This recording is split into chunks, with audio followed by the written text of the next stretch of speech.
On ne l'entendra qu'après son passage. Logique, puisque cette voiture ira plus vite que le son. Plus vite même qu'une balle de pistolet à 1600 km/h. Tel est l'incroyable défi lancé par la voiture fusée. Impossible?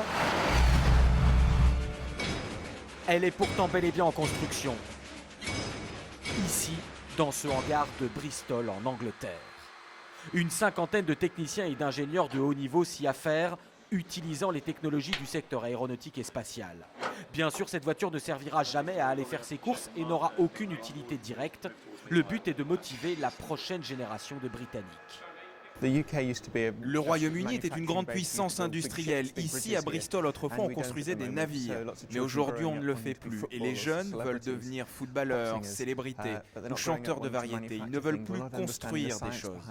Et pour l'avenir de notre pays, dans la compétition mondiale, on a besoin de plus de scientifiques et de plus d'ingénieurs. Imaginez que bientôt dans cette voiture seront installés un moteur fusée et cet énorme réacteur, le même que ceux qui équipent les avions de chasse de la Royal Air Force. Cela donne une idée du monstre de puissance qui va bientôt rouler sur Terre.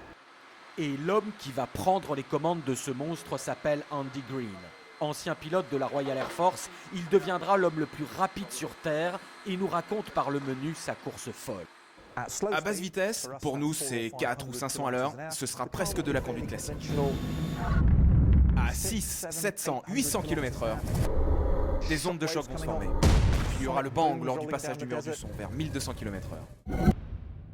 Il fera très chaud dans mon cockpit et ce sera très, très bruyant. Les roues vont alors quitter le sol. Ce sera un peu comme conduire sur de la glace, dur à contrôler. Puis enfin, 1500, 1600 km/h.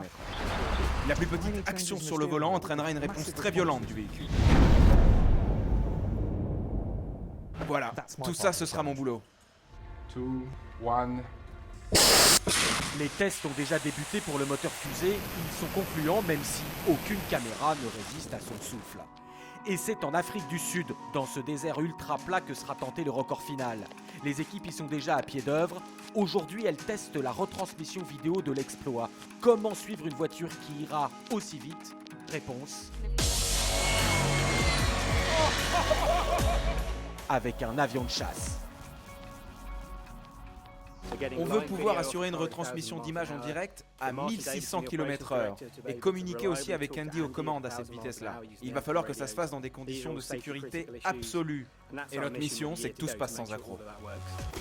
Les premiers essais grandeur nature, eux, auront bien lieu en Grande-Bretagne d'ici quelques mois. La voiture fusée se contentera dans un premier temps d'un modeste 400 km/h sur un circuit.